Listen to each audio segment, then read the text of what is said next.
Just talk a little bit about money and revenue management. I'd like to welcome on stage Kristy Edwards, who's the Director of Revenue Optimisation for BWH Hotels, who's going to talk to us and teach us how to successfully manage your revenue management for any size hotel. Please welcome Kristy Edwards. Thank you.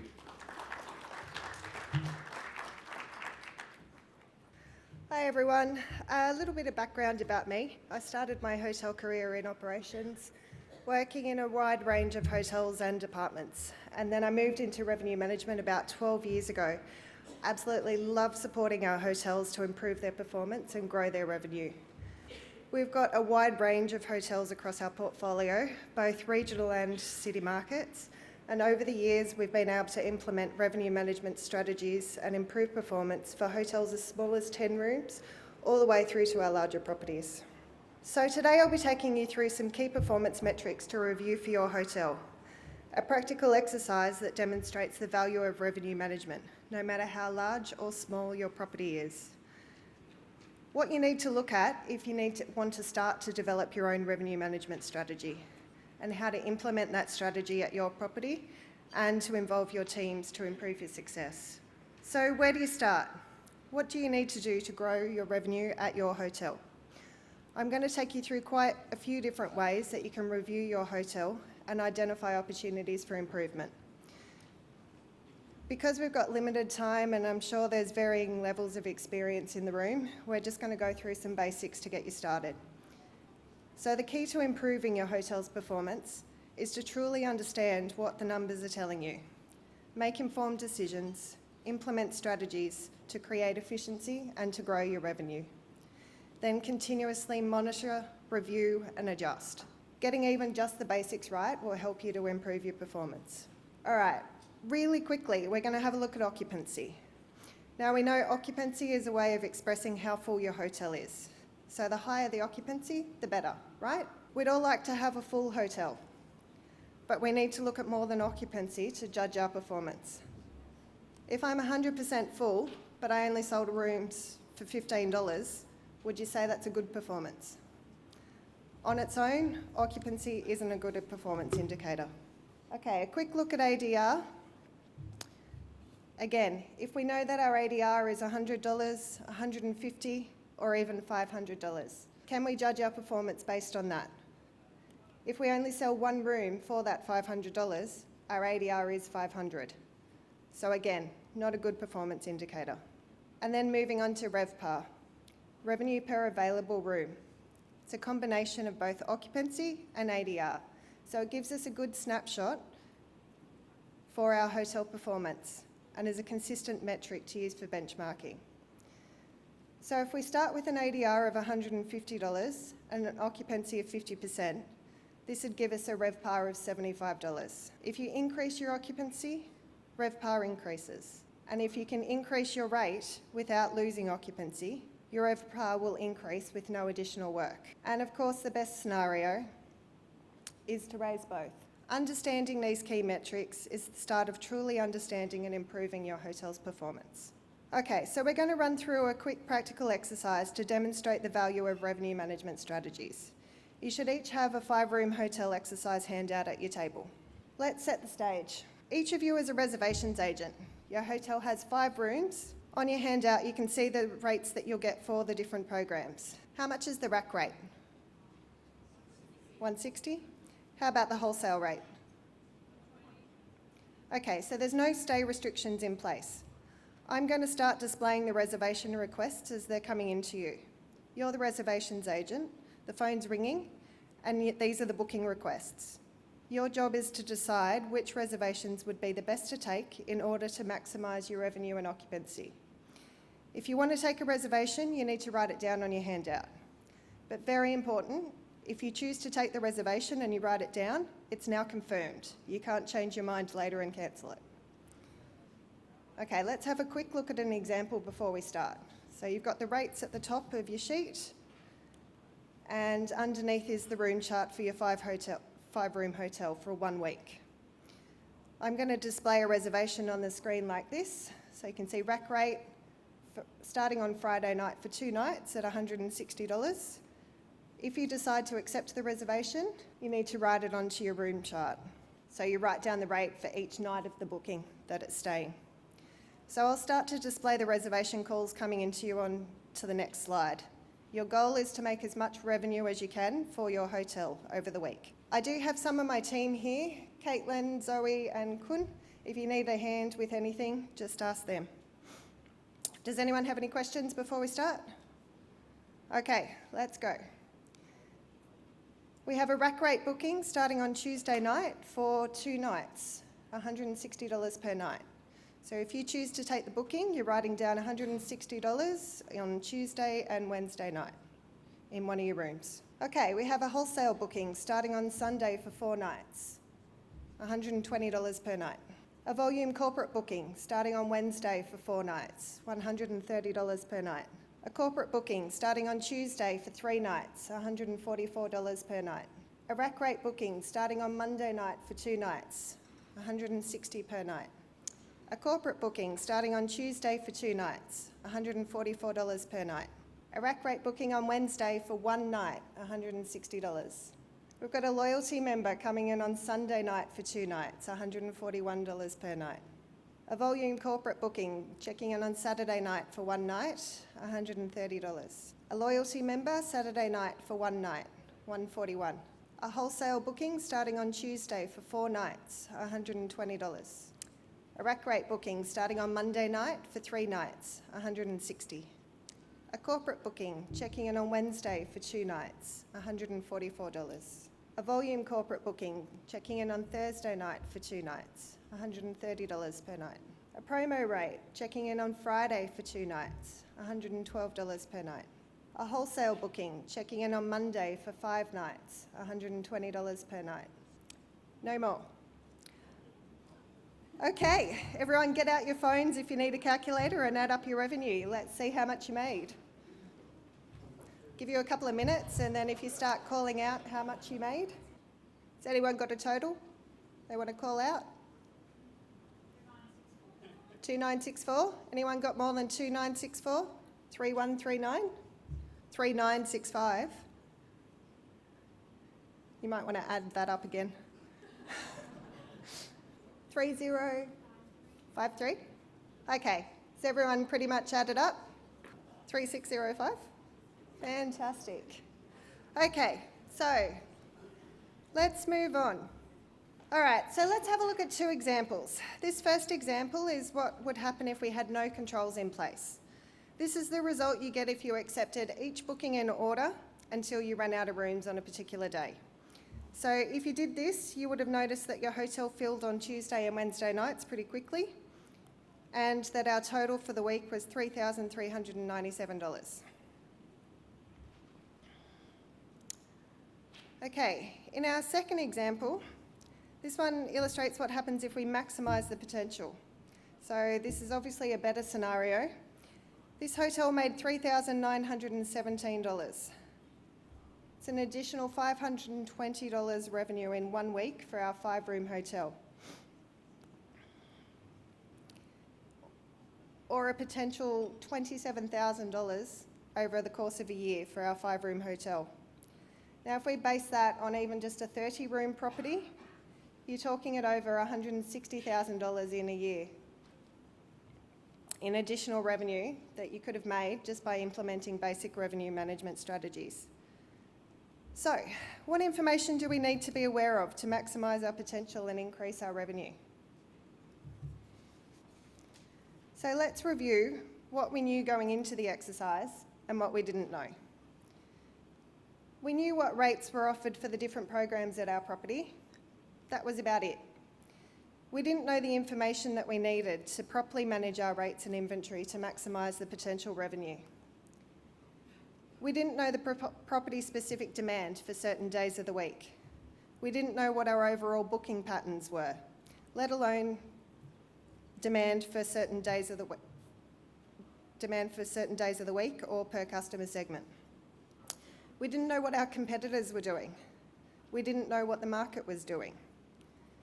Can we make the best decisions for our property without all this information? Now, we all know that most reservations we receive are now via online channels. So, what can we put in place to ensure that we're maximising our revenue every day for every room that we sell? Obviously, adjusting our rates according to demand is the first step. If we know that Tuesday and Wednesday nights are usually busy, we can increase our rack rate for those nights.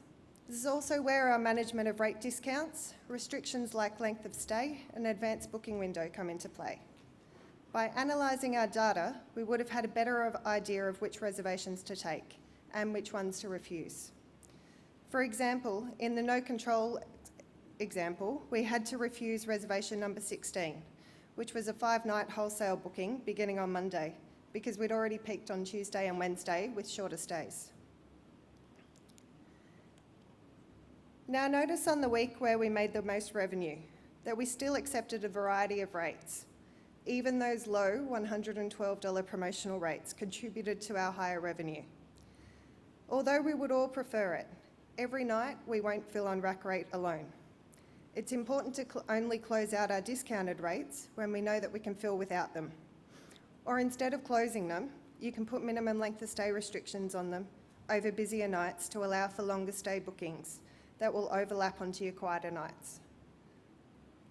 Okay, so hopefully that exercise demonstrated the importance of your data and how understanding the specific patterns at your hotel is the key to helping to grow your revenue. So you can't manage what you can't measure. If you don't understand your property's historical performance, how can you improve it? Revenue managers, we have a huge amount of data that's constantly changing to sift through on a daily, weekly and monthly basis. Sorting through and finding the relevant pieces of information, then piecing them together is the most important thing that you can do when you're building your revenue strategy. So there's a wide range of data sources available for you to use. I've only listed a few useful ones here, but the most important thing to do is to understand what information you need and what data sources can provide you with this information. Creating your revenue strategy for a hotel, I think, is a bit like doing a jigsaw puzzle or putting together a Lego set, building a Lego house. We need to sort through all the different pieces of data and fit them together correctly to create the overall revenue strategy for our hotel. So some examples of the data that you need. A day of week occupancy patterns. Are you usually busiest Tuesday to Thursday or on the weekends? How does this change throughout the year? Is summer peak season or is it quiet? Do you know when events are in your market and how they'll affect your occupancy and rate? You really need to develop a comprehensive event calendar, including all your seasonal information for your market. Do you know who your competitors are? How do you perform in comparison? Look at the market data. STR can show you how you compare to your market on particular days of the week, both historically and moving forward. Review your room types. What rooms are booked most often? Are you able to yield them higher for different demand periods? For example, in leisure periods, family rooms and apartments can often be yielded a lot higher than your standard 2 occupancy rooms. What are your unique selling points for each of your rooms and your property? Is there something that you can monetize there and increase the value, increase the offering to the guest? Utilise the reports from your PMS to identify what types of guests stay with you. Are they groups? Are they corporate? Are they leisure? What are their different booking patterns? Do they stay 1 night or do they stay 3 nights? Do most guests book 1 night in advance, on the same day, or a month in advance? How do your review scores compare to your competitors? Combining all the puzzle pieces together will help you to understand your hotel's current performance and then help you to project its growth potential. Okay, so your competitors are always an important factor to take into consideration when you're reviewing your rate structure. How does your hotel compare to your competitors in terms of location, facilities, presentation, and review scores? You really need to take all these factors into account when you consider your pricing in comparison to theirs. Regularly reviewing your competitors' pricing can help to keep you aware of changes in market demand. If they have sudden increases in rates or have sold out, This can be a really good indicator to have a look at your own rates for that date. You can simply Google your area for a particular date range, review OTA Extranet Analytics, or for fast real-time solutions, there's rate shopping tools like Lighthouse. So what other information should we be looking at and measuring? Cost per occupied room, or total room costs over total rooms sold.